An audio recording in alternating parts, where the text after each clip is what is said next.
بسم اللہ الرحمن الرحیم۔ السلام علیکم عزیز طلباء و طالبات، شعبہ اردو سے میں ہوں مس رفت ریحانہ، اور آج کا ہمارا موضوع سخن ہے جواب شکوہ۔ آج ہم جواب شکوہ کا بند نمبر 4 اور 5 پڑھیں گے۔ یہ ہمارا لیکچر نمبر 3 ہے۔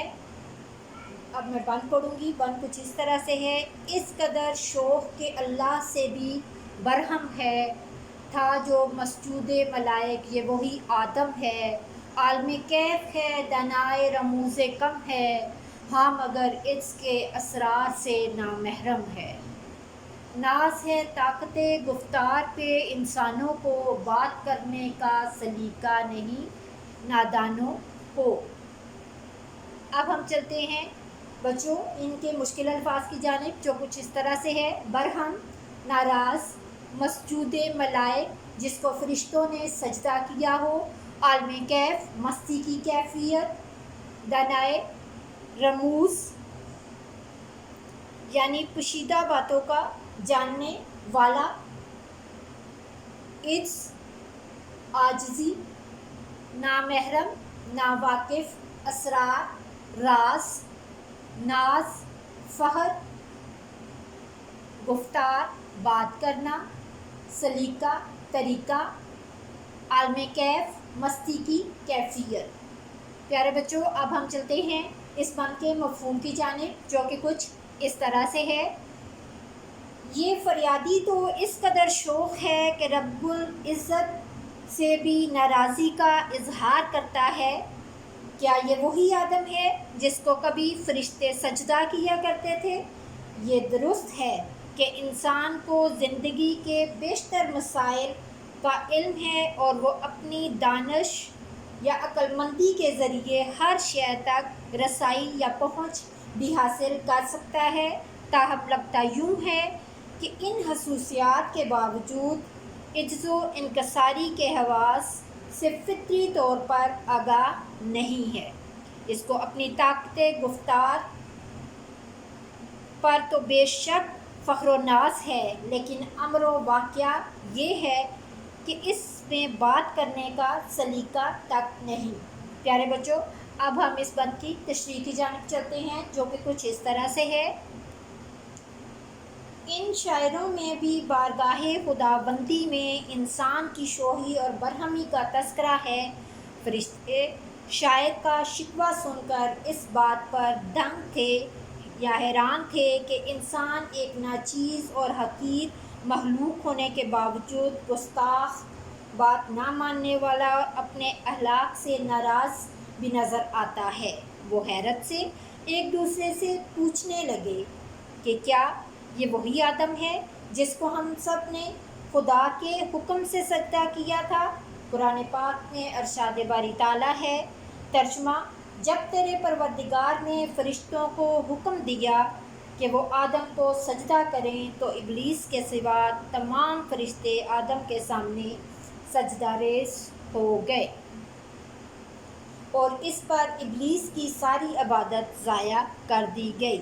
بقول شاعر: گیا شیطان راندہ ایک ہی سجدہ نہ کرنے پر، گیا شیطان راندہ ایک ہی سجدہ نہ کرنے پر، ہزاروں سال سجدے میں جو سر مارا تو کیا مارا۔ فرشتے کہنے لگے کہ یہ انسان فلسفہ و منطق تو جان چکا ہے، لیکن عاجزی اور تسلیم و رضا کے آداب نہیں سیکھ سکا، یہ زندگی کے رازوں سے ناواقف ہے۔ فرشتوں کو بھی اس بات پر حیرانگی تھی کہ علم و دانش کا پیکر کہ جو علم کے بارے میں جانتا ہے، وہ انسان مٹی کا پتلا کس قدر مغرور ہے اس کو اپنی قوت گفتار پر کہ بندگی کے سارے آداب بھول گیا۔ جیسا کہ اقبال نے شکوہ میں لکھا تھا: رحمتیں ہیں تیری اغیار کے کاشانوں پر، رحمتیں ہیں تیری اغیار کے کاشانوں پر، برق گرتی ہے تو بیچارے مسلمانوں پر۔ کیسے کیسے شکوے کیے اللہ تعالیٰ کے حضور، اسی وجہ سے تو آسمانی مخلوق حیرت زدہ تھی۔ کہ یہ انسان عاجزی کے فوائد سے آگاہ ہی نہیں، یہ اپنے آپ کو درست راہ پر گامزن کرنے کے بجائے خدا کے حضور زبان اعتراض دراز کر رہا ہے۔ یہ اس بات پر تو فخر کرتا ہے کہ اللہ نے اسے قوت گواہی عطا کی اور واحد مخلوق ہے جو بات کر سکتی ہے۔ یہ اسی پر اتراتا ہے، یہ نہیں جانتا کہ اللہ کو سخت بات پسند نہیں۔ بقول شاعر، قدرت کو ناپسند ہے تلخی زبان میں، قدرت کو ناپسند ہے تلخی زبان میں، اسی لیے نہیں رکھی ہڈی زبان میں۔ پیارے بچوں، اب ہم بند نمبر 5 کی جانب چلتے ہیں، جو کہ کچھ اس طرح سے ہے۔ میں پہلے بند نمبر 5 جو ہے اس کو پڑھوں گی۔ آئی آواز غم انگیز ہے افسانہ تیرا، اشک بیتاب سے لبریز ہے پیمانہ تیرا، آسماں گیر ہوا نعرۂ مستانہ تیرا، کس قدر شوخ زباں ہے دل دیوانہ تیرا، شکر شکوے کو کیا حسن ادا سے تو نے، ہم سخن کر دیا بندوں کو خدا سے تو نے۔ اب بچوں آتے ہیں مشکل الفاظ کے معنی کی جانب، جو کہ کچھ اس طرح سے ہیں۔ غم انگیز، غم پیدا کرنے والا، افسانہ کہانی، اشک بیتاب بے چین آنسو، لبریز بھرا ہوا، پیمانہ پیالہ، دل دیوانہ دیوانہ دل، نعرۂ مستانہ مستی پیدا کرنے والا نعرہ، ہم سخن ایک دوسرے سے بات کرنا۔ پیارے بچوں، اب ہم جاتے ہیں اسی بند کے مفہوم کی جانب، جو کہ کچھ اس طرح سے ہے۔ میرا شکوہ سن کر خود غرض بری سے یہ آواز آئی، میرا شکوہ سن کر خود عرش بری سے یہ آواز آئی کہ اے شاعر تیری داستان غم بڑی غمناک ہے، اور تیرے پیمانے آنکھوں سے آنسو بہنے کے لیے بے چین ہیں۔ تیرا یہ مستانہ نعرہ تو آسمان تک آ پہنچا ہے اور سارے آسمان پر چھا گیا ہے۔ تیرا عشق پرست دل بہت شوخ دکھائی دیتا ہے، یہ تیری شاعری کا کمال ہے۔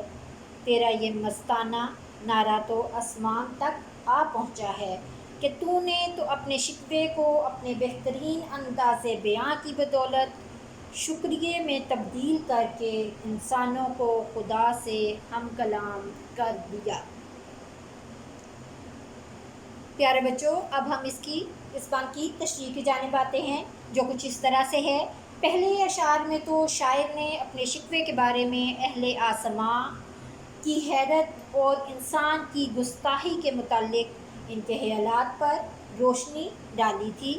اس میں شاعر موضوع تبدیل کرتے ہوئے کہتا ہے کہ خود عرش بری سے شکوہ سن کر غیب کی آواز آئی ہے کہ اے بندے تیرا یہ شکوہ سوز و گداز اور عشق و مستی سے لبریز ہے، یعنی بھرا ہوا ہے۔ وہ غیبی آواز شاعر کے کمال فن کی داد دیتے ہوئے کہتی ہے کہ اے بندے تو نے اپنے شاعرانہ کمال سے کام لے کر اپنے شکوے کو اس طرح پیش کیا ہے کہ اس میں احسان مندی اور شکر کے بڑے جذبات چھپے ہیں، اور اللہ کی ذات تو شکر کرنے والوں کو پسند کرتی ہے۔ ترجمہ: بے شک اللہ شکر کرنے والوں کے ساتھ ہے۔ ان اشعار میں شاعر بڑی خوبصورتی کے ساتھ اپنی شاعری کی عظمت کو بھی منوا گیا ہے اور خدا کے ساتھ بات کرنے کا جواز بھی پیش کر دیا ہے۔ دیوانہ بیکار خویش خشار، دیوانہ بیکار خویش خشار، اس کا مطلب ہے دیوانہ اپنے کام میں بڑا ہوشیار ہے۔ اس بند کی تشریح کرنے سے پہلے چند بند شکوہ کے ملاحظہ ہوں۔